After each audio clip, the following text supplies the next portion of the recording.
The So Bros Network presents the movie podcast breaking down films and their impact on pop culture as they approach the legal drinking age. This is Drinking With. Now here's your host, Stephen McCash. Welcome to Drinking With, the podcast where we raise a glass to the movies that have reached the legal drinking age. I'm your host, Steve McCash of the So Bros Network, and join me as we embark on a cinematic journey through the classics of yesteryear, celebrating their 21st birthdays in style, from iconic blockbusters to hidden gems. Each episode will toast to a different film that has stood the test of time and shaped our cultural landscape. So grab your favorite beverage or the one we've curated for this episode, and let's dive into the nostalgia as we explore films that are finally old enough to join us for a drink. It's spooky season, boys and girls, and joining me at the bar, as we always do, are the two best people I can think of to stumble out of the said bar after a long discussion of films. I think I'm drunk already. First is the resident film critic of the So Bros Network, Mr. Brandon Vick, who is also a member of the Southeastern Film Critics Association, a board member of the Music City Films Critics Association, most importantly, the birth giver of a young son. Well, I mean, he didn't give birth, but he helped create said son. I basically did it. He did all the work, all the heavy lifting at least. But he's also the birth giver to the Vix Flicks and Cinema Chronicles podcast that you can hear wherever you get your podcasts from. And joining him, as always, is the man behind the So Bros Network, the EIC, the glue of the brand, a gin aficionado, cat lover, all-around football wordsmith, giant Tennessee Titans fan, not a Giants fan and a Tennessee Titans fan, but just a giant Tennessee Titans fan. I'm thinking he's feeling pretty good this year so far. Budding sports talk radio star, Mr. Stoney Keeley. Gentlemen, it's the middle of spooky season. Are we scared yet? I am. I'm always scared to live in this country, McCash. Yeah. I'm glad you asked. I've been scared since 2010. So What was the moment in 2010 that made you piddle in your pants a little? The flood. That awful flood that Yeah. took Opry Mills, and I couldn't go see a movie because there was no other theaters ever around. There wasn't Providence at that time? Yeah, there was. Providence had been open for 4 years at that I point. do not recall. That was And that beautiful hotel, I don't know if you've ever stayed there. At I used to work there. the Opryland Hotel. Mm-hmm. I've stayed there once. I cussed it the whole time I was there. Because you had to walk too far? Because you get fucking lost. Every You know time what? I walk in It there, is I a get labyrinth. lost. You get, It is a yeah, labyrinth. you do. But I worked there, and I remember at first thinking, how am I ever going to tell people how to go? And like they have maps where you literally draw. Yeah.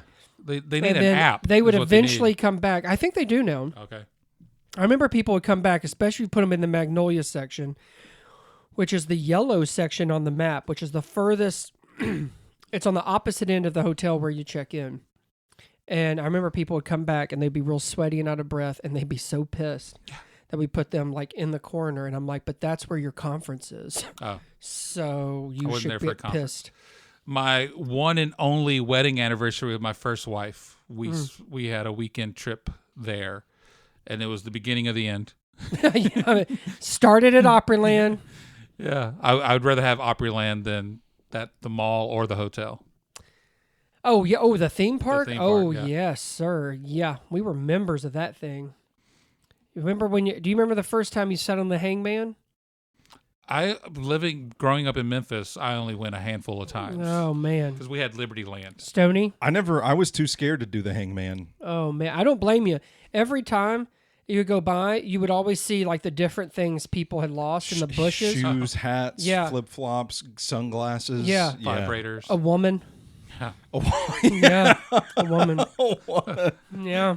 Full-fledged But woman. I miss that. And you know what sucks is I even thought about this before I was a dad, where like it appeared at a point where if the hangout is at either Sonic or a Kroger parking lot, and I thought, what have we done to these kids where Yeah. they don't have any place to really go? And now that I have a son, I'm like, what is he going to do?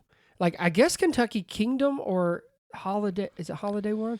I guess Man. those are the He's just going to be on his computer playing video games with probably his friends. taking Six Flags Adderall. over Georgia. I would like to go there. Here's the thing. You can go to Fright Fest right now. I told my wife, I turn 40 next year. I have to go to a theme park. because I don't know how much more I got in me. Me and my wife would love to help plan that trip to Disney with you. We want to go, but my son needs to be older. This is just about me. You can still go to Disney. No, because Great then I'm going Adventure. to be broke for years and years, and I'm going to have to. It's not as bad as you think it is. There's Great Adventure up in New Jersey. There's anything like that.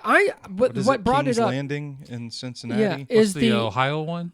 Yeah, that's the King's. No, King's Island. King's Landing is from Game of Thrones. That's in Westeros. Oh, I sounded fun. The Six Flags over Georgia is what reminded me, because I thought, there is one in Carolina. There might be Carowinds. Carowinds, yeah. And then there's Six Flags in St. Louis.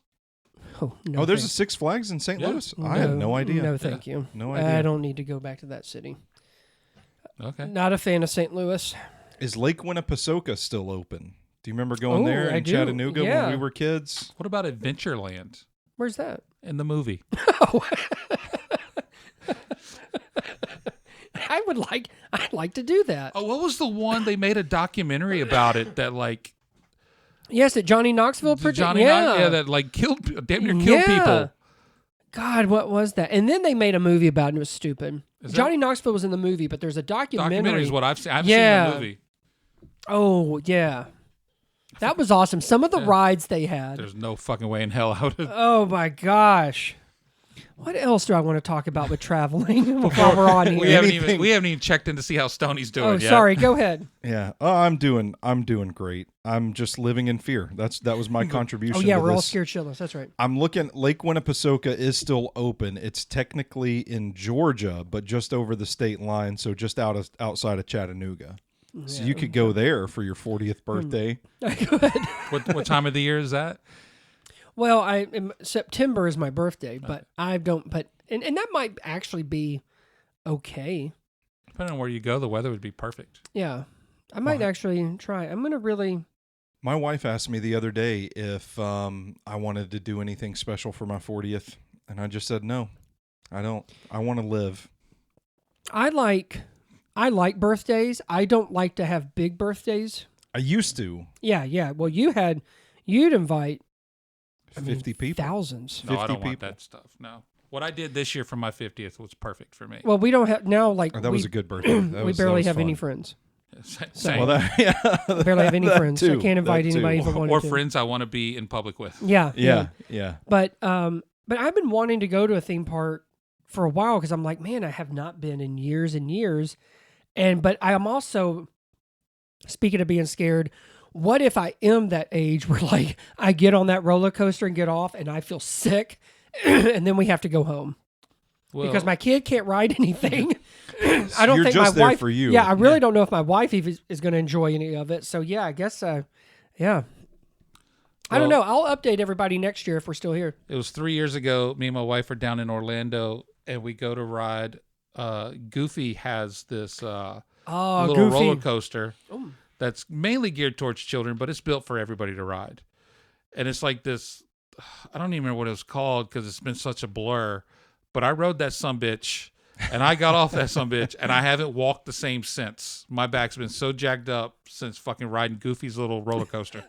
Man, I did the Harley Quinn ride with my nephew at the Great Adventure, and it was one of those little like roller coasters that you get in, and like And your my knees hit knees those. when I was resting, my knees were like stressed against the sides of the cart. So then when that thing got going, my wife had to help me out of the roller coaster because I was like, I can't move my knees, and this was 7 years ago, so I'd probably die in it today. I think Universal. I think it's the last time I've been Yeah, when we all went. man, that was 05. I'm pretty sure. I think I've narrowed it down for you next year. We celebrate a little early. Okay. We go up to Minneapolis. Okay.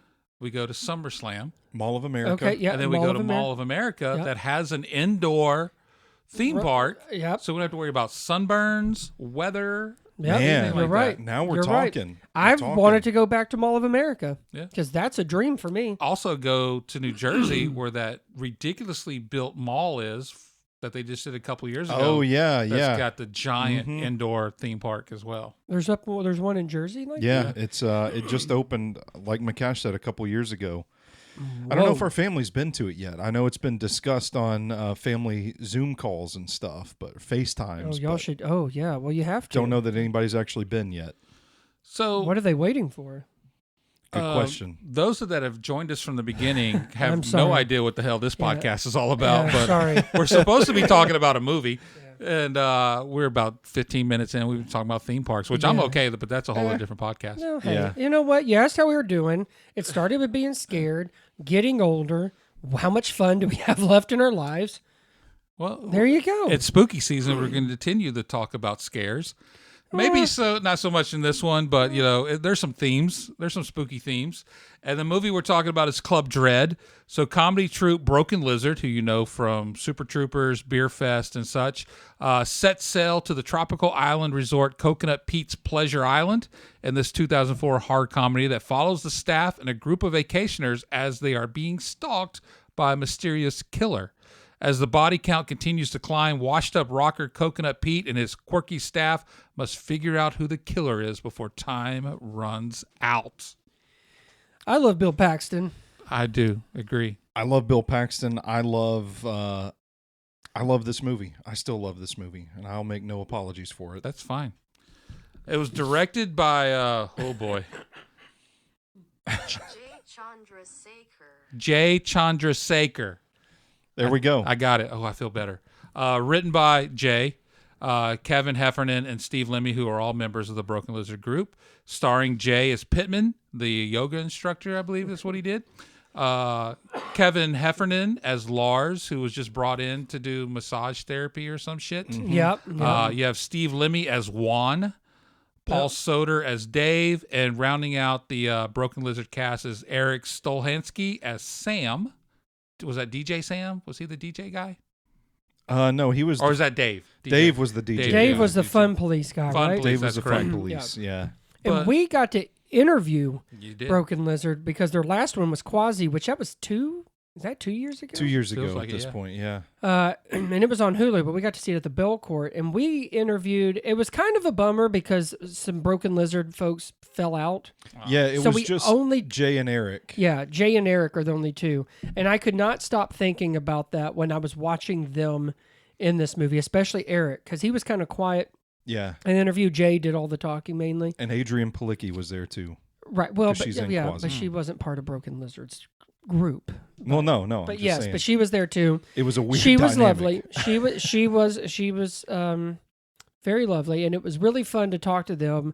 But I hadn't watched a Broken Lizard movie since our interview with them Yeah. after Quasi. So Mhm. watching it now, Be like, hey, that's my friend. hey, there's Jay. Yeah. Which is Those- none of them. I don't think any of them, like even some of the stuff that I thought, oh, this will be funny. Like they didn't laugh. Yeah. They did not. I mean, Yeah, they you were gotta actually think, more like, serious than I thought they would. They were very serious, but I also overheard them because a couple of the other guys did show up in the lobby later, and I feel like they had a big night before, and then they're that doing should be this true. this press tour thing where Yeah. they're in a room and interviewers are cycling in and out in 30-minute intervals. Yeah. And You we know- were one of the first ones, though, weren't we? We were the second ones. Yeah. Yeah. Our buddy Dom. Our got to buddy go. Dom. Dom But- got to go first. But then they're like, no, they couldn't make us scheduling or whatever. And then when we got out, because we went somewhere to get a drink afterwards, one of the main guys was there. He they're was waiting. I watched them get on the shuttle. they're in the bar in sunglasses. Yeah. Yeah. So so it's We're not doing fucking press for this. they were, but then And there was an after party after the screening Yeah. that we went to see too that we did not go to. Yeah. That I heard a couple of them say "Oof," last night. So I'm like, these guys are all hungover. yeah. They probably don't want to talk to us anyway. Right. They're just being nice, I think courteous. my jokes were so funny that they were just too drunk to get them. Gotcha. Yeah, that's what That's it probably was. the case. That's See it what I was. mean? Yeah. Brandon tried to audition for the troupe basically Yeah. during the interview. Still waiting on that call. Yeah. I did the whole tongue through two fingers that I was trying to think of anything that could get their attention. I thought they that was were- their humor. You hose were down really- a liter of cola. Yeah. They were really nice. They were really They cool, were cool dudes. nice guys, and Eric was especially nice because I think he gave hugs. Yeah, I mean, I was just shaking hands. We stood up and thanked them to walk out, and they all stood up and came around to shake our hands and to say thank you. Eric gave us a hug, and they thanked us, and I wanted to be like, we're nobodies here, man. Yeah. We're happy to be here. Yeah. Thanks for the invite. Yeah, and then I gave him my business card. So call me for Quasi too. By the way, that was 2 years ago. Yeah. Rounding out the incredible cast of Club Dread, you have Bill Paxton, as you mentioned, as Coconut Pete. Loved it. Yes. And the two most special ones for me is Brittany Daniel, who played so awesome. Jenny, who you know from Joe Dirt and White Chicks. Yes. And then Jordan Ladd as Penelope. Who's in Never Been Kissed, Cabin Fever, Waiting, and Death Proof. Oh, she was in Death Proof. She was. I forgot about that. I totally forgot about that. Yeah. Those are my two favorite stars of the film, or four, rather. Brittany Daniel, man, in 2004, kind of felt like she was going to be the next one. Yeah, become one of those, like... She was everywhere. Yeah. And it didn't seem to really manifest that way in hindsight. How so? Thinking Alicia Silverstone and Sarah Michelle Gellar had things to say. Let's see what her filmography looks like, Brandon. While you're looking that up, talking about Jay directing the film, he also directed Puddle Cruiser, the first Broken Lizard film. He also directed Super Troopers and Beer Fest as well, and he did the forgettable Dukes of Hazzard film. But he has done a slew of television directing, from Blue Mountain State to Chuck, Psych. Pretty much if it's a comedy, he has directed an episode of it over the last 20 years. Yeah, he's had a career. I mean, at this point, like he's very prolific filmmaker. So while you're doing some research, I'll tell you about what we're drinking today. Oh yeah, because we're like 20 plus in now. I and hope it's about a theme park. It is not, but it's Coconut Pete's Killer Colada. Yes. You got 2 ounces of dark rum, 1 ounce of 2 ounces of coconut rum, like a Malibu. Take an ounce of dark rum, like your Captain Morgan's. Pineapple juice, an ounce of that. An ounce of coconut cream with a ½ ounce of lime juice and some grenadine. And then for garnishes, you're going to want some maraschino cherries and a pineapple wedge. You're going to combine your rums, your pineapple juice, your cream, the lime juice, and ice. Put it all in a shaker. Shake it until it's well chilled. Pour into a hurricane glass, and then drizzle grenadine down the side to mimic blood in the water. And garnish with your cherry and pineapple wedge. And there is your Coconut Pete's Killer Colada. That sounds fantastic. Very, very fitting of this film, too. I was about to say very fitting. So, let's talk money. So, this is the third of the Broken Lizard films. We're going to talk budget first. Puddle Cruiser, 1996, which I still haven't seen to this day. I haven't seen either. I don't even know where that's accessible. Danger Zone Video. I thought Super Troopers was their first one for some reason. But Puddle Cruiser cost a whopping $160,000. Humble beginnings. Yeah, there was some success that garnered them to have $3 million for Super Troopers in 2001. Nice. Fast forward 3 years later, what do we think the budget for Club Dread is? Ving Rhames is not taking any of the money from this. Bill Paxton's in this. That's the real name here. That's the money maker. That's Chet from Weird Science, boys and girls. I don't know. I mean, I'm gonna say $12 million. I'm gonna say $9 million. Stoney just a touch over, $8.6 million. I was wondering if it made Club Dread double digits. Yep. Which that's a big jump from 3 to $3 million to Super Troopers. Well, almost triple. Excuse me. So Bill Paxton got 8 of it. Probably so. It opened February 27th, 2004. Another one of those throwaway horror films, if we're going to loosely call this a horror film. But it did open on over 1,800 screens. Nice. So that's a wide release. That's Super Troopers right there doing that for you. It opened against other newcomers, Twisted, not familiar with. Ashley Judd movie. Dirty Dancing, Havana Nights. Oh yeah, I forgot about that one. And Passion of the Christ. My God, it's still going. My This is goodness. when it it's opened. a big year. Yeah. It's a big year for it. Big year. Every episode this year. And don't worry, we've it'll be in talked another about one at Passion of least. the Christ. Yeah.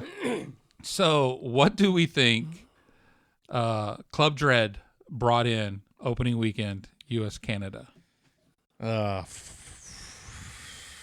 12 million. I'm going to say 10. Okay, so you both think highly of Club Dread. Well, honestly, I was going to go lower, but it's the one after Super Troopers, so I thought maybe some people got in there Yeah. hoping it would be Like 28 Like days Super later may Trooper. have done for yes, Dawn of the Dead. correct. Club Dread and its worldwide release did not make 12 or $10 million total. Okay. More? Wait, opening- opening weekend or No, like in total. total? Oh boy. Opening weekend, it made a touch over $3 million domestically. Okay. In total, it made $5 million domestically. Okay. And 2 million more. you include the rest of the world, Okay. and it made just over $7.5 million. Oh my God. But Bulgaria.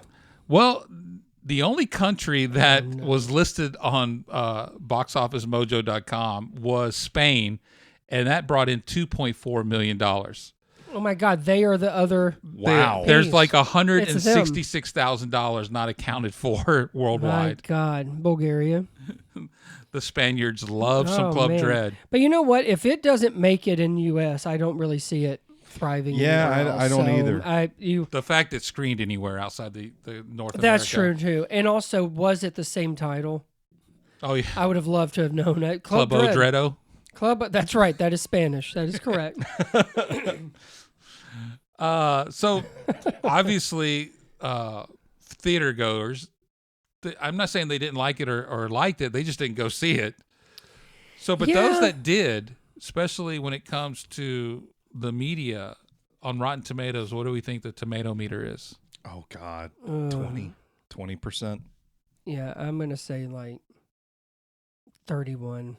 31 and 20. Yeah.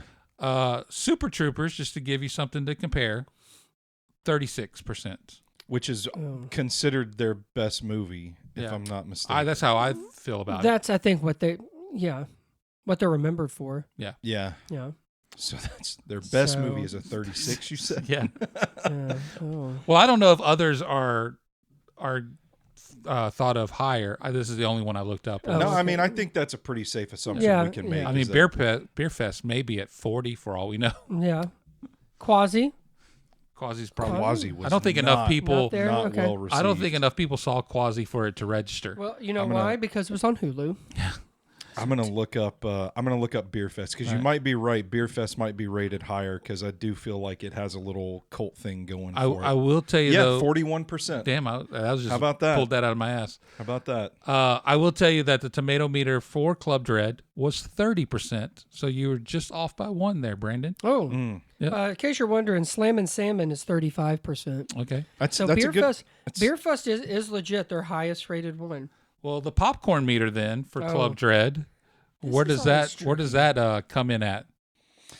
Oh, I don't feel like people liked this movie either, which is a shame. I'm gonna say I can't read that from here. Quasi is at 41%. Oh, okay, 32 reviews. okay. Okay. Go ahead. I'm gonna Shannon. say audiences were 36. I'm going to go higher. I'm going to say 52. 36 and 52. All right, Super Troopers. Oh, God. We established 36% by the media. The popcorn meter for Super Troopers, 90%. That's insane. It's fucking That's insane. insane. Club Dread is nowhere near 90%, but there's a big jump from the media to the audience, and it's 44%. Okay. I don't know. I mean, why people 90's don't like ridiculous this for movie. Super Troopers. But it has become a cult classic, yeah. So, If Belcourt was to show it at midnight, I would show up for it. yeah, I can't do midnight movies anyway. But Audience meter for Beer Fest is 75%. Man, Beer Fest really got people going again. I honestly don't know if I ever finished Beer Fest. I like it. I don't like it as much as it's probably my fourth favorite of theirs. Okay. I would say. Yeah, I remember it kind of being funny, but I don't Club remember. Dread, then Quasi, then the Slammin' Salmon for me, and then I would go Slammin' Beer Fest. Salmon is the one I actually really just don't remember shit about. So you don't rank Super Troopers or Super Troopers 2? I haven't seen Super Troopers 2, but Super Troopers would be after Beer Not Fest. even barely top 5? I would have Super Troopers As one. and then Quasi, yeah. But the thing is, it's not like, for me, it's not like Super Troopers, my favorite of the bunch, is a 5 out of 5. Well, yeah. So, but with what they've provided, I would say that is their best. Which I'm interested, because you had said something before we started rolling about what Broken Lizard thinks of Club Dread. They think it's their best movie. Yeah, and Their funniest film. I'm wondering why. I didn't stop laughing. I laughed I didn't like really start. I like the first were good- hour of this movie, even rewatching it as many times as I've seen it, there was so much. I don't know. There's like the gag humor. There's like physical humor. There's wit where stuff is just like it's so dumb that it's actually witty. To like you have to really try and think of ways to make things sound this dumb. Yeah, that's true. I don't know, man. I was cracking. I've seen this movie 1,000 times and I was still cracking up. The problem I have with it is that I think by the time we get to like the last 20 minutes of the movie or so, I'm like, all right, like we've kind of like, this is almost a little too serious. Like the tone, the horror elements of the film come in and it's like, this is not actually funny, but y'all are trying to shoehorn gags in here. And it's like a really, you get to a point where it's like, once you realize who the killer is, it's like, all right, you've got competing dynamics here where it can't be, pick one or the other to ride this thing out with and stop trying to be both. Now, see, I did think it was very uneven. Like it seemed like they couldn't find that balance in there. Like I'm like you, but I think I wanted it sooner. Is let's just go down. Like let's everything just be a joke or spoof. Yeah, most of it more than like all of a sudden you were gonna really like try and make this a thriller now. And I don't know that they were. I don't know that they were trying to do that. It felt like it was just a tonal thing. Like maybe you don't realize it kind of takes the audience. It pulls them in a different direction. Yeah, and you can't. But even and you're right. Whether it was intentional or not, but you can't take any of it seriously now. Yeah. Like I can't, like you can't give me all this stuff like that horror story and he shows up and he has his dick tucked between his legs and now I'm supposed to be somewhat scared. But I do agree I think it starts to wear on you the longer it goes. I kind of enjoyed the first part of it. I actually enjoyed Bill Paxton all the way through. Oh my God. I think he might be my favorite part when of the they movie. asked for Margaritaville. Yeah. He goes, "Oh, you must be talking. What does anybody remember the song's name that he came up with? It starts with a T, doesn't it? There's a Pina Coladaberg. Pina Coladaberg. That's it. Yeah. Which you can listen to wherever you stream music at. Oh, that's fantastic. Take Another Hit. The Best of Coconut Pete is streaming. Yes. With that whole scene with them is hilarious to me. Yeah. And then him and his buddy who... Oh, his security or whatever, yeah. Anytime they're just bullshitting was funny to me. That guy who plays security... Yeah. I will forever remember him in Sideways because he's the boyfriend who runs out with his dick up against the window in Sideways when Thomas Hayden Church and them are leaving. How about that? I will forever remember him only for that role. But his death in this movie was so funny. That's another part. They say like early on, they're like, he's like, we'll get him and I'll be there with my wampum stick, which in and of itself is a fucking stupid thing to say. And I laugh so hard at that. But then when he actually confronts the killer and they zoom out and he's literally holding like a little stick, I'm like, God, this is genius is what I'm thinking. And what he This is saying, brilliant. and there's some of that where you are rewarded. Like you are rewarded for it. But then there's other things where I feel like we've already gone over this, or it's just another way of saying this again, or it was kind of like the one character is only up to this and only doing this and that's it. It's a running gag, but I actually thought it was kind of funny all the way through, is the massage guy and like the way he can His, like some of Vulcan that grip. didn't get old to me, but then there's other stuff where I'm like, okay. Yeah. The Fun Police, Dave had some good one-liners in there. MC Gainey is that actor's name, by the way, that played Hank. He would come back for Beer Fest. He's got a filmography, man. Well, this dude has been in Little Penis and Sideways. a ton of movies. He was in Django Unchained as Big John. He was in, wait a second, the Captain of the Guard in Tangled. He was in a film called Wild Hogs. Yeah, You might Wild Classic. Hogs with Tim Allen, Martin Lawrence, John Travolta. He was also in the Dukes of Hazzard. So like Jay's a fan of this guy, apparently. Terminator 3, he was a police officer in The Cooler. He was in The New Guy. This is Con Air. I had no idea this was such an accomplished actor. What's his talking about. What's his last one? His last Anything big? one? 2021, The Cleaner. Oh, okay. So he slowed down a bit. Or maybe dead. Is he dead? Is he dead? Let's see. No. No, okay, good. Still He with could us. have That's good. retired. That's good. That's good. Man's been working a lot. Yeah. Well, good for him. He Maybe- was a very noticeable one. Him and Bill Paxton. The and back the thing and is, forth. it's almost not fair for Broken Lizard guys, even though like they're good at what they do. They have a very specific kind of humor.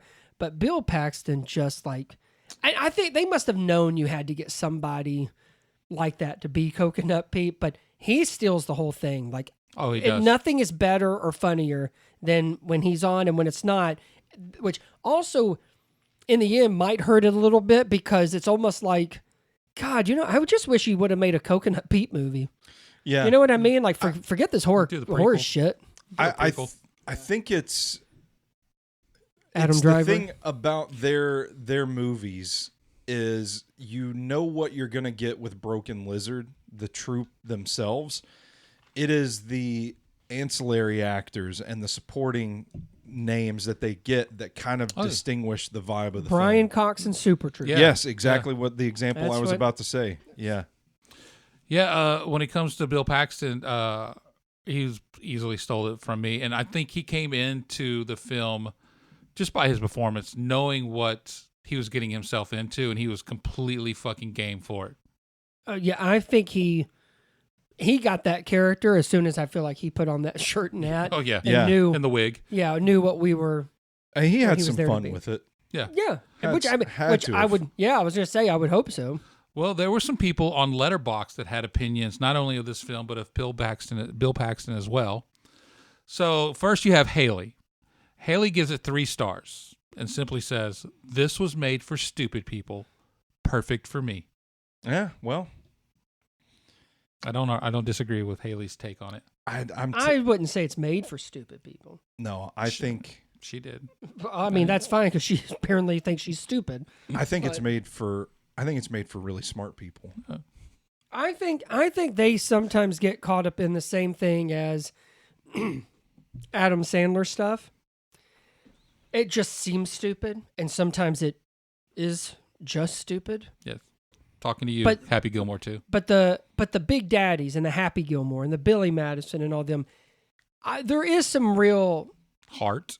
There is that, but there's some comedic genius in there, and I think Broken Lizard has it too. The thing is, it's tough to make it last. If you can't make it last through the movie and find something in there, and I think that's what Sandler especially used to have, is that kind of like hard, like there was something you could kind of connect to. And Club Dread just doesn't really have it. Like, it just seems like it is just a bunch of buffoons. And like I said, like, I couldn't really believe in anything. It almost feels, and I'm curious, like, if you go into this movie, if you go into really any of their movies with the mindset of, like, I'm going to an improv show and not I'm trying to take in the cinema. Yeah, no, yeah. It's almost like a sketch gone too long. Yeah. Yeah, and I think that's the case for really all of their movies. I think it's their style. Yeah. I feel like there's a lot in this movie that goes over people's heads because they tend to craft these little stupid one-liners in the middle of a conversation, something important that is supposed to be tense going on, and somebody will just say something that's like 2 words, and they no sell it like nothing. They don't even acknowledge the person that said it, and they just keep going. And I think there's a lot of that in the movie where it's like, if you're not really in it, I don't think you're going to catch that stuff. I totally understand that, because I think there's parts of it, depending on kind of where you're at. Yeah. If you do sort of maybe miss the good stuff because you're in the process of tuning it out. Yeah. I think that's part of it, and too. that's kind of where, it wears you down, and then like, hey, but remember these parts are like, I don't care. And I think my recent rewatch got me in that. Was that where vein. you were? Yeah. I'm not the biggest fan of physical comedy either. Yeah. And they like to, which I get it as a creative strategy, like, let's put a little bit of everything in here. This is kind of what we do. But there are parts of it where I'm just like, it's not for me. And I think those are the moments where it's like they catch you if you're not into that thing where they're at the moment in the story, they might throw something in there that you're just tuned out, like you said. Yeah, and it does come down to kind of, okay, what was the approach? Because you know what? I thought I would hate Hundreds of Beavers, and I loved that one. Yeah. And it had a bunch of just silly slapstick stuff. But so I kind of feel like it's kind of within the confines of what you're doing. Mm-hmm. And I'm like you. Some of the stuff doesn't have to be for me, but I can see where some could be funny. But then there's times in Club Dread where I'm like, I don't really know if it's funny at all. Yes. Yeah. And honestly, I never really thought about it. But after, Stoney, what you were saying is, I do kind of see where, hey, you know what? There was some good stuff in it. But the problem is that you have already dismissed it. Yeah. So whatever they say, they can't get you back now. Yeah. And I think that's what happened to poor McCash over here. And I loved the film when it first came out. I bought the DVD, the whole bit. I saw it in theaters. I was one of the 12 in Spain. Well, I think I still kind of feel the same way, where it's kind of like, you know what? There's parts I liked. There's the characters I liked. Same. I didn't really think it was that funny. It really has no right being a scary movie. Like I said, just tone-wise, I thought was got some great boobs in it. Was messy. Oh my God, titties. Well, it is.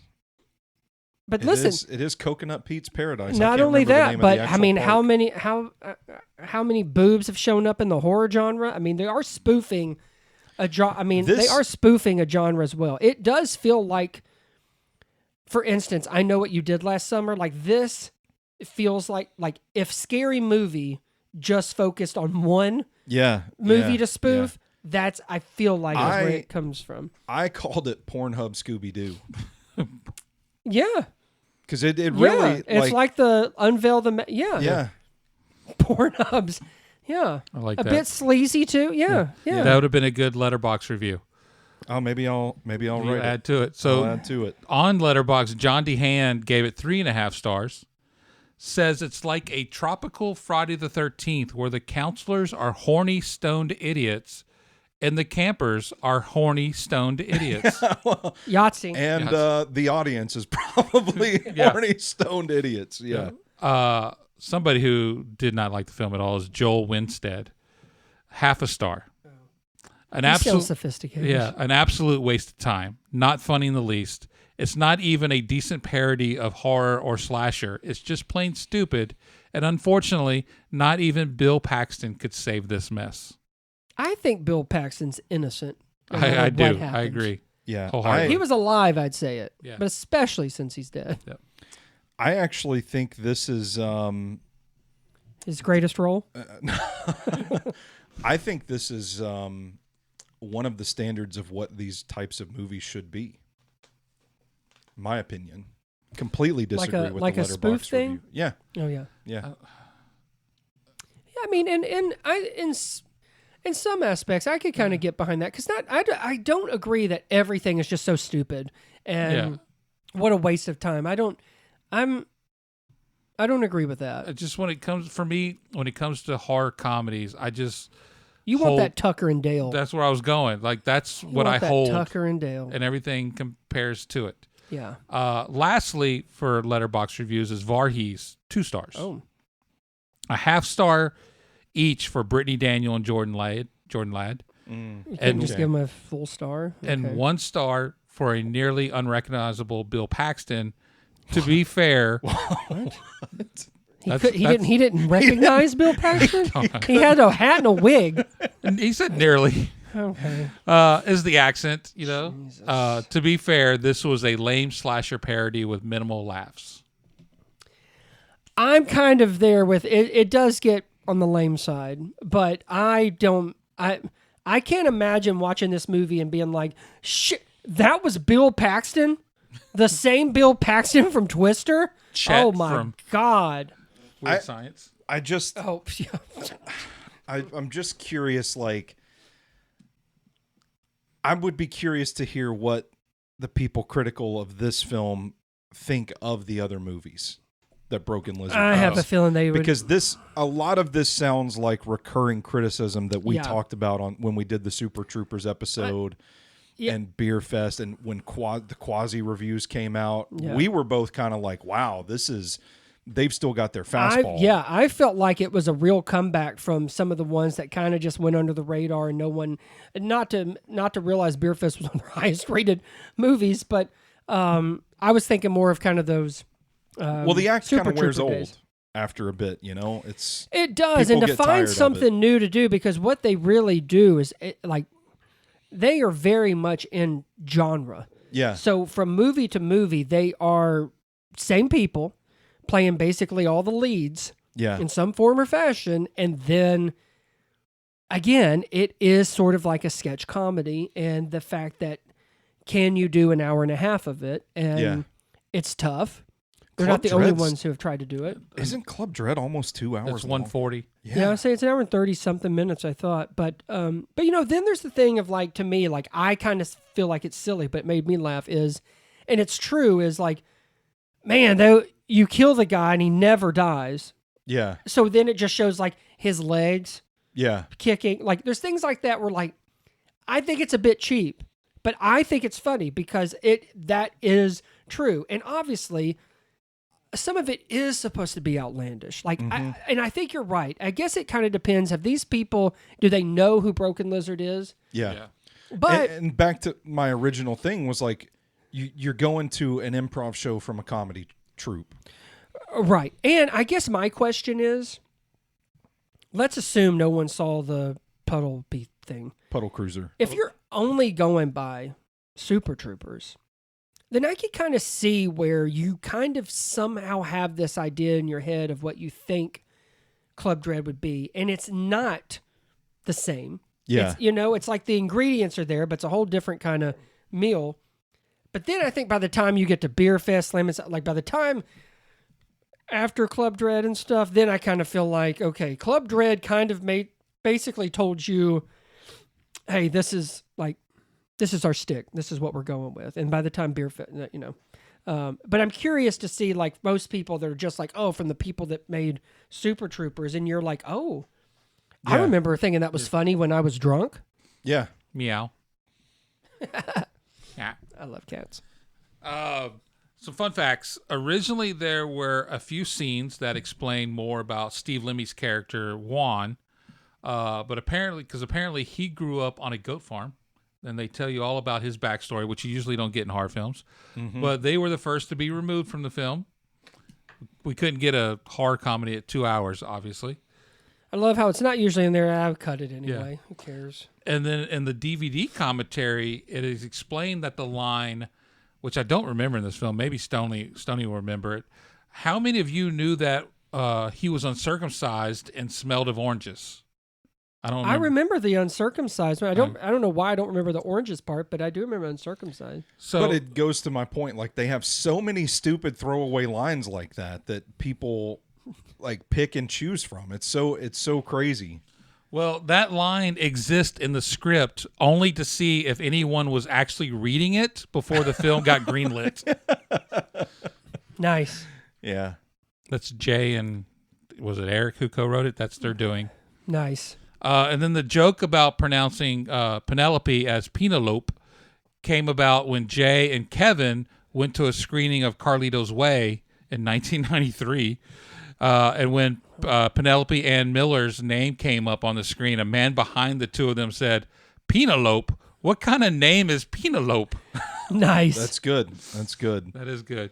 Was that screening in Nashville? That I wouldn't know. Sounds like it. Maybe. Stupid Nashvillians. I don't know why I gave the guy like a Hispanic accent. I don't either. That's pretty damn Italian, but that's what I went with. Broken Lizard did screen the film for Jimmy Buffett. No Yes. way. Yes. For real? Yep. Yes. And he was so amused that he requested permission to sing some of the film's original songs on one of his tours. God That's bless awesome. Jimmy Buffett. What if I there love was that. video of him and Coconut Pete, Yes. Bill Paxton together? Why couldn't they do Oh, that? what was missed? What? Oh, man, what could have been? Rest in peace. Or if we would have gotten a Club Dread sequel and Jimmy Buffett comes back and he's like the killer or does a cameo or something. No, I don't. Mm-mm. Nope. Yep. All right, so think of all the topless moments in horror movies in the year 2020. Topless ones? Yeah. Oh, not in the year 2020, but just of all time. Oh, God. Okay. So media site Complex chose Jordan Ladd's scene as number 14 of the 15 best topless moments in mainstream horror movies. Really? Yeah. I'm kind of surprised by What that. number? 14 out of 15 What of was all the best titties in horror. Hers was the 14th best. I don't know. Are you trying to rack your brain about 13 other Rack best our pairs of brains. titties? I see what you did there. Yeah. No. I'm trying to think about. I didn't look up the complete list. So if somebody I wants, wish it was. I'm just curious what number one would be. When I'm just about to Google best titties in horror There films. you go. Complex is the site. Best. What great research to have a list like that. Someone on Reddit asked, "What is a good horror movie that has a lot of titties?" Like, And- man, there are some horny and- people, horny and- people out there. Who asked that? And is it McCash _ 70? I have the list here if we want to go through Okay, it. let's All go right, through let's the go through list. it. Yeah, Number 15, Anna Hutchinson in The Cabin in the Woods is number Oh, 15. okay. I don't remember. Well, and I haven't seen half of these. 14 is Jordan Ladd in Yep. Club Dread. Yep. 13, Betsy Rue in My Bloody Valentine 3D in 2009. I've seen that one. America Olivio in the Friday the 13th reboot in 2009 is number Okay. 12. Number 11, Lisa Bonet in Angel Heart 1987. Oh, I've never seen or heard of that film. that's Mickey Rourke when he was like cool. Yep. And De Niro, right? I think De Niro might be in it. Go That I ahead. couldn't Sorry. tell you. But number 10 is Leah Beldam in The Shining 1980. I don't remember titties in The Shining. I don't either. Just so you know, I only have one image of boobs, and I just imagine all of these women with the same boobs. Well, at number 9, you can imagine Alyssa Milano in Embrace of the Empire 1995. Okay. Or Embrace of the Vampire, rather. Jill Schoelen in The Stepfather 1987. I remember that movie because they made like 3 or 4 of Yep. them. This one I've seen her tits in better films, but Linnea Quigley, one of the original Scream Queens, Return of the Living Dead in 1985 is number 7. Oh, I know what I'm looking up after this. Number 6 from Doppelganger in 1993, Drew Barrymore. Oh yeah. Well, she showed her boobs in something else too. And then But this is what's weird. Drew Barrymore's boobs looks like Alyssa Milano's boobs, and it looks like George. Yeah. Number 5, Valerie Hartman in Sleepaway Camp 2: Unhappy Campers. I've never heard of. I've heard of Sleepaway Camp, but hardly any of these movies. Well, don't know much about boobs. The original Sleepaway Camp is a fucking classic. Yeah, that one is, and I think they're remaking that one, possibly, or making another one. Number 4, Natasha Henstridge in Species, 1995. I remember those titties. I remember. Okay, her boobs are different in my mind. I remember that one. I actually thought it was like a porn horror. Like I didn't realize like that was like it was a hit. Yeah, came out in theaters and had that's a big sequels. hit, yeah. Number 3, you'll remember. You might not remember the person, but PJ Souls, who was in Rock and Roll High School with the Ramones, was in Halloween, the original 1978, and she shows her boobs. I definitely remember those. Yeah. Well, I think that's the only boobs in the movie, isn't it? Possibly. Number 2, we're returning to the Friday the 13th reboot with Juliana Gould's titties. And according to here we go. Complex.com, Stoney, wake up. The greatest titties seen in horror history is actually 2 pairs of titties. What? Catherine Deneuve and Susan Sarandon in The Hunger from 1983. Oh no, I don't. Some of these movies I've never fucking heard of, and half the actresses. Me I've neither, never heard but I got to tell you, Susan Sarandon has always been a top fine woman. That's Janet Weiss from the Rocky Horror Picture Show. That's Boys and right. Girls. That's right. I'm glad we did this today. Yeah, I just didn't realize that all of their boobs look the same. All of them. Where's Helen Mirren on this list? Yeah, for real. Yeah, hell yeah. Jodie Foster. Those titties are different.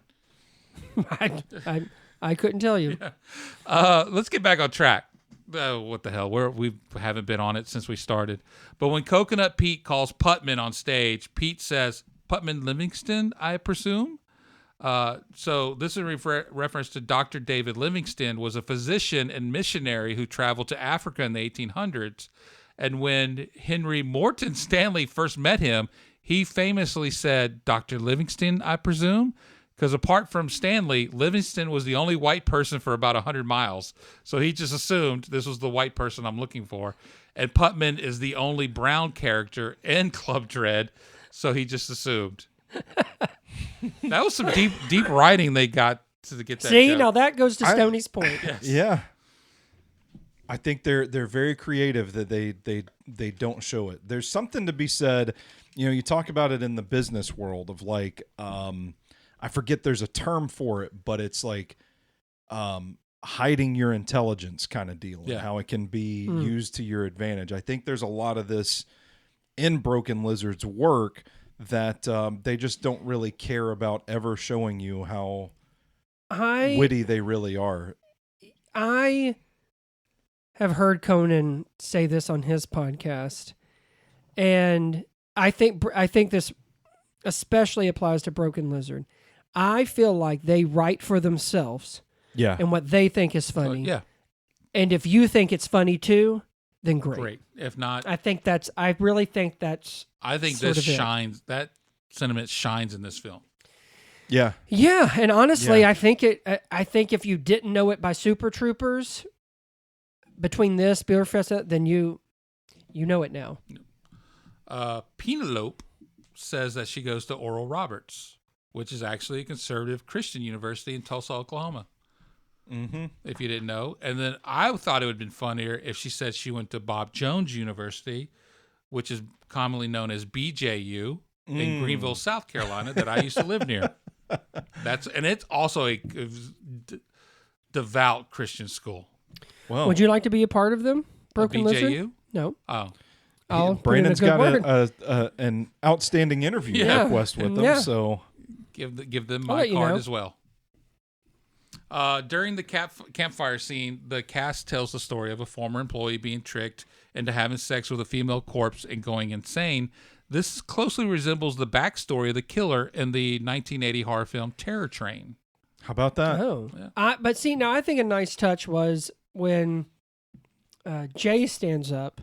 Yeah. And then the the other guy's like, "Oh, you stole it." Yeah. Like it's, and then they're stands both up standing there with Yeah. their dicks tucked. Yeah. Yeah. So there's stuff like that. How Again, many times did one of us do that at a party? 0. Stand up and say, "And that boy was me," with our Oh, dicks. I thought you meant actually stand up with our dicks tucked. I'm like, Well, no, they were, yeah. I've never Oh, I done didn't. that. Just you? No, You there's other people that did it. Well, I'm talking about in this room. I think there's other people in this room that did it. I mean, if I did it, I would say I really don't remember. There Mine's must have always only tucked, so I there didn't- must have I didn't only do been it. a few of us, maybe. Yeah. I can't see doing that at like some big party. No, there's like I could see it doing like around like our like 5 or 6 close friends and thinking it's funny. I did it at a big party once. I think that's what I'm thinking. I'm thinking like party. I'm You a hanging out thing. Yeah, I'm sure. I'm probably. Yeah.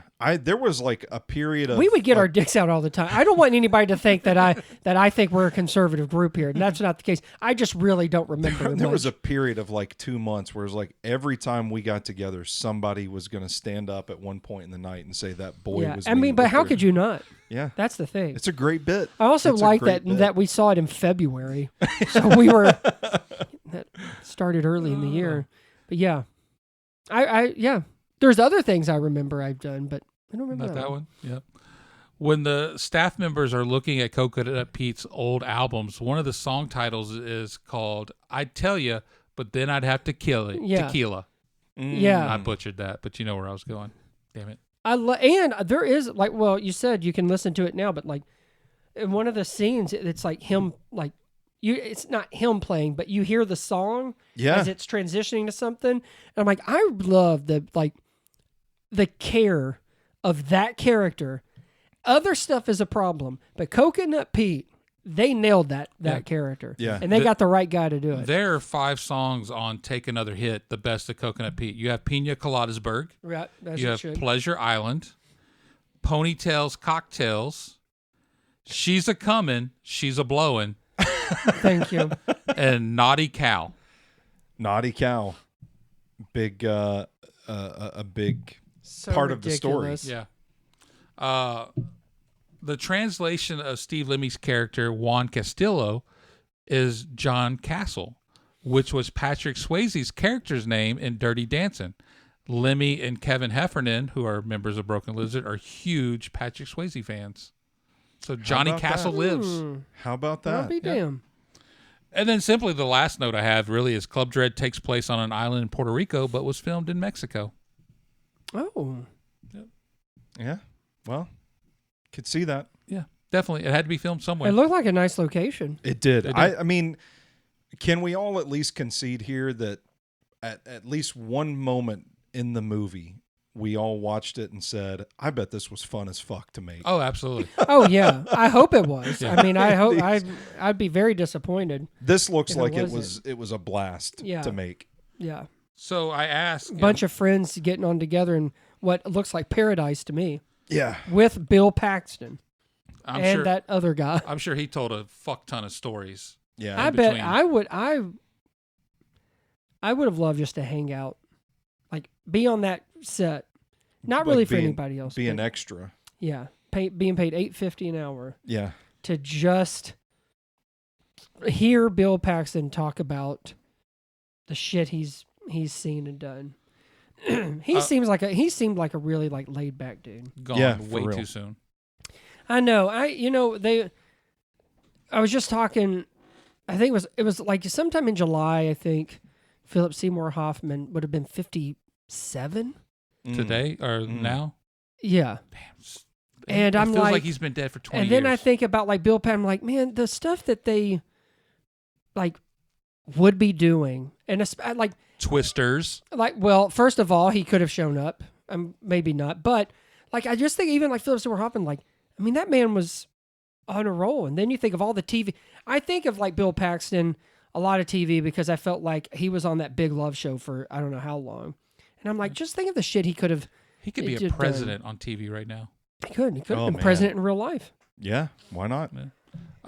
So culturally, I don't think there's anything it's added to it. Yeah, To- and when after we saw it, Stoney, myself, and some friends would shove our penises between our legs and surprise people. Stand up and say, and that boy was me. That boy was me. Well, are there any other favorite lines of dialogue from the film other than "the boy was me"? I think my absolute favorite was when that girl wants to hear Margaritaville and Coconut Pete really gets worked up. Flips his shit. Yeah. I always like the line. I quoted this for a long time too when he says the fun is done, because it is the stupidest possible thing he could have said in that moment. Yeah. And it's like, again, like some of that stuff is like, okay, pick a lane.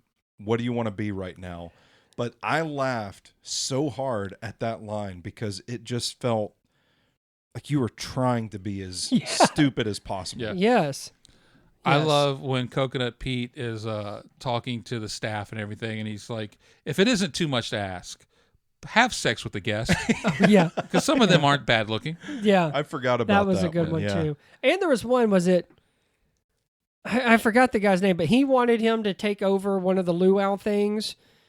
And then like he's talking about, he's like, I'll do everything. He's like, all right. And then he like points to Fun Police Day. Yeah. He's like, okay, you do it. Yeah. And like, I think it was right before he said the sleeping with. Yeah. Some of them aren't bad looking. The scene where the body crashes into the stand, like the parasailing guy comes flying in. Yeah. I didn't laugh at that until they did the flashback.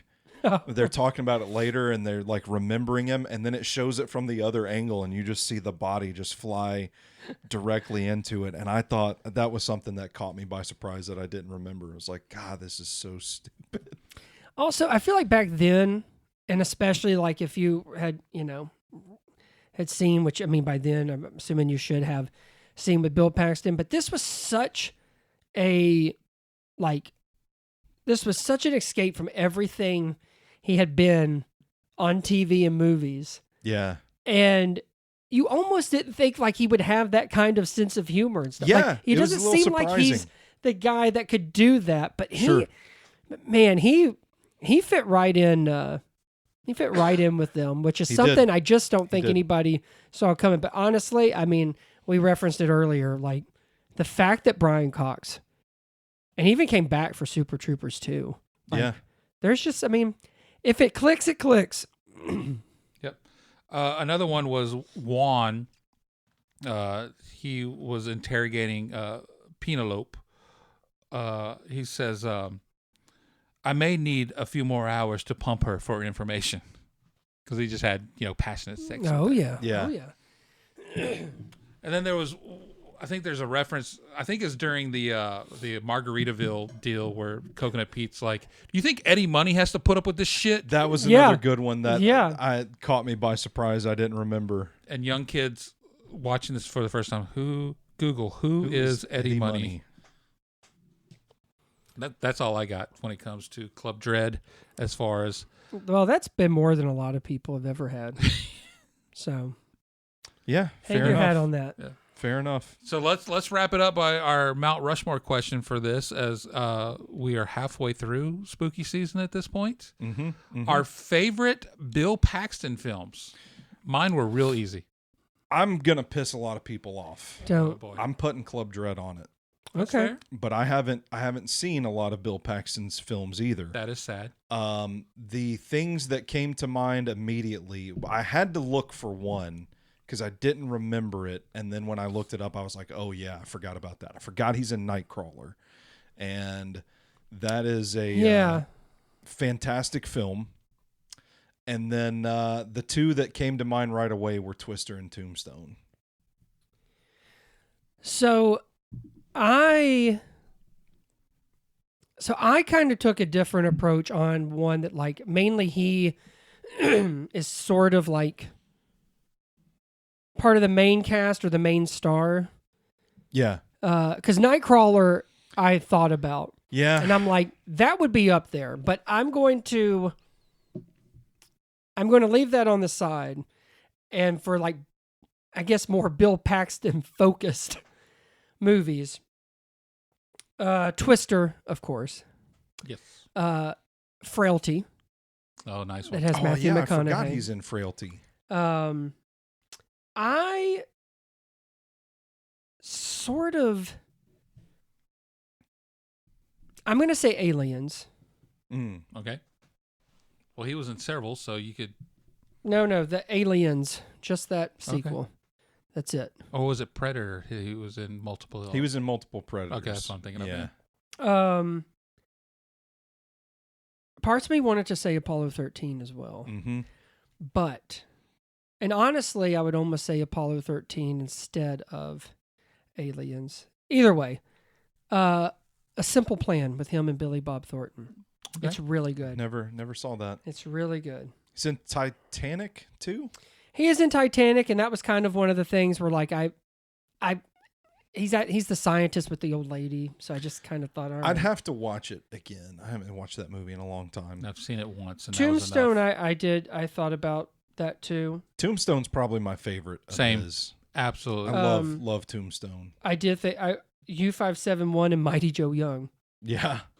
Can't forget about those. But yeah, that's why I kind of stay away from the Titanic and Nightcrawler. I was trying to think of some that may be because he's in True Lives as well. But I really Frailty and Twister were the first two that instantly came to mind. And as I was going through, I was looking, and I recommend A Simple Plan for anybody that hasn't seen it. It was really good. I haven't seen it in forever, but I remember really liking it. It was one of those that kind of like under the radar rented it after I don't know how long it had come out. Yeah. But it's a good one. All right. What were your 4 out of that? I'm you going to listed go like 12. I just talked about other ones he was in. For me, I would go with Aliens, Frailty, Twister, and A Simple Plan. Okay. My first 2 were easy right off the top of the bat. Tombstone, Twister. Yep. Without a doubt. Yep. Then I went Weird Science. I love Chet and Weird Science. I love that movie. Robert Downey Jr., Anthony Michael Hall, Kelly LeBrock. I mean, that movie is timeless 80s classic. And then one that means, I hold this movie in high regards, and it's maybe one you've never seen or even heard of. It's called Indian Summer. Oh, okay. I love this film. I mean, it's got Kimberly Williams Paisley, Julie Warner, Sam Raimi's in it. What? Yeah, Kevin Pollak, Elizabeth Perkins, Bill Paxton, Diane Lane, and Alan Arkin.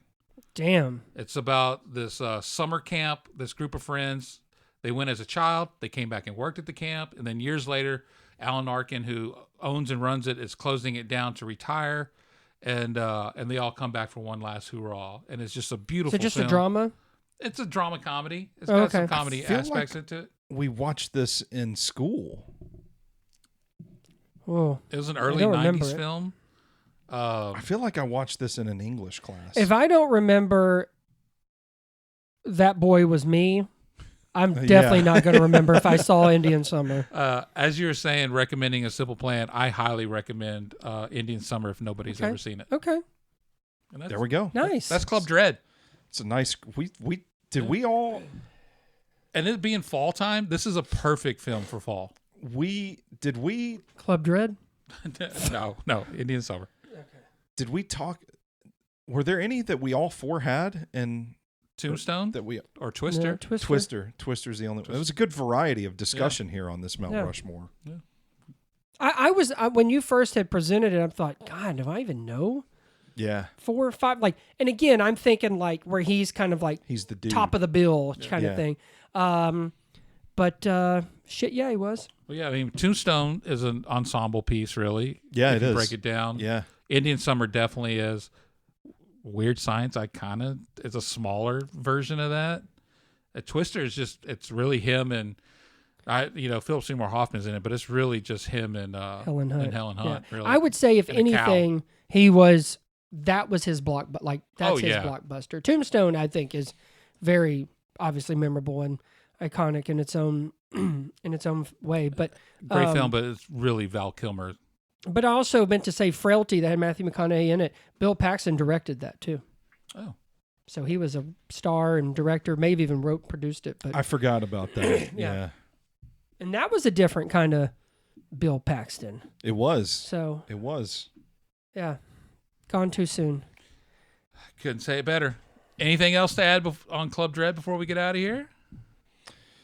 It's all I got. Yeah. It's one of my favorites. I has a special place in my heart. I agree. Gentlemen, whoever wants to go first, tell these fine folks how they can find you on these internet streets. At Stoney Keeley and at Sobros Network, and of course, NashvilleMovieDispatch.substack.com. And at Sir Brandon V on Twitter, Sir Brandon on Letterboxd if you got it. You can find me at MC_Cash75 on X, at Stephen McCash simply on Letterboxd. And cheers to another episode of Drinking With, where we have explored the films that have come of age, just like a fine wine. As we raise our glasses to movies turning 21, we've laughed, reminisced, and maybe shed a tear or two over the timeless classics. So until next time, may your drinks be cold, your conversations lively, and your movie nights unforgettable. Drink responsibly. Remember, age is just a number, but great films are forever. And we'll see you next time, because I have to return some videotapes.